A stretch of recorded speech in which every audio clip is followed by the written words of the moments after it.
Little Spanish, tapas places, old men, big bellies, little girls, water guns, families, friends, lovers, everything that you could imagine.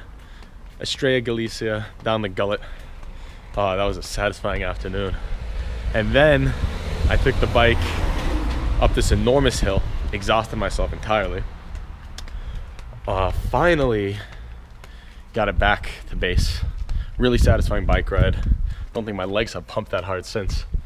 I'm an enormous hardo.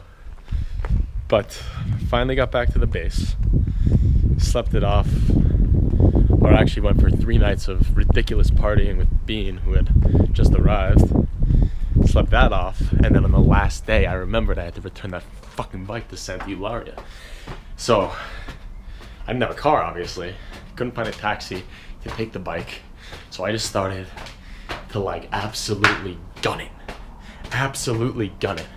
to the bike place. Upon getting there, I realized I didn't have any way to call a cab. I didn't have any cell phone battery, and my flight was literally in like no time at all. So my only choice, you can see we're walking up the castle here, my only choice was to run. So I'm running like, I don't know, 10 kilometers. My flight's in 3 hours. I finally make it back at long last. Get a cab from my hostel where I had to pick up my bags, go to the airport. Next thing I know, I wake up and I'm in Paris, going to visit Justin Angle. Wow, look at that. It's so nice to be here without any tourists. We have a real, peaceful, incredible setting to indulge ourselves on. Look at this little raven. I mean, this GoPro is gonna change my life. I can just point out anything spontaneously that I see. It's like a whole new eruption of possibilities. So let me figure out how to work this gimbal a little bit. All right, my presentation skills, they need to improve. And it's like a wand. It's like whoosh, whoosh, whoosh. Look at this nice little Hussar statue here. Very nice Hussar statue. Hadik Andras, very nice.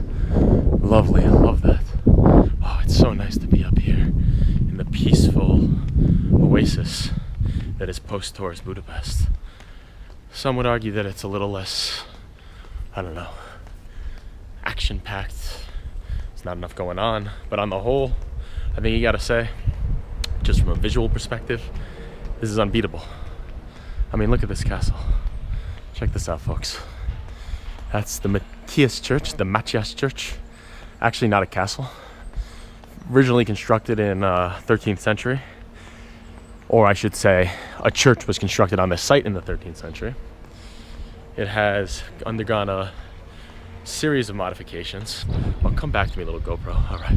Here you can see on the top of the Matthias Church, over there, that's the Jolnay tiling from the Page factory down in the southwest of Budapest. Jolnay tiling you'll see on a lot of different buildings around these parts. It's a very sort of idiosyncratic Hungarian style to have these ceramic roofs and give something a little bit unique to their architecture. There we have Saint István. He is the first Christian king of Hungary, or rather the first official Catholic king of Hungary to be crowned by the Pope. So, big guy, very important for the Hungarian realm. Symbolic figure. Oh, it's a lovely, lovely, gorgeous day. Now we're approaching one of the most fantastic sites anywhere in Europe, which is of the Hungarian Parliament building. So I'm going to shut up for a second and allow you to enjoy this. Wow. Magical, magical, magical.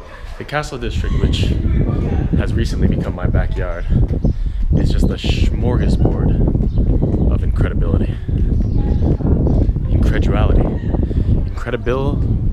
and incredulity. Look at these Magyar chieftains, the first original 6 chieftains that accompanied one of István's older relatives by about 200 years, or 100 years rather, Arpad. He was the first king of Hungary back when they were pagans. Oh, the conversion of paganism to Christianity is a story that manifests itself so beautifully in Hungary.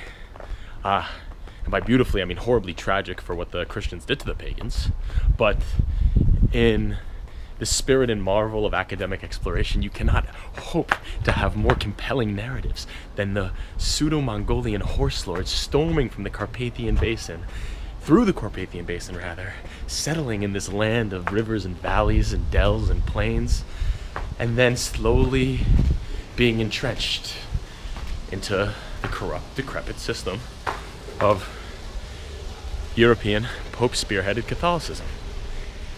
Well, that's a moral and ethical debate that I'm not quite willing to have right now.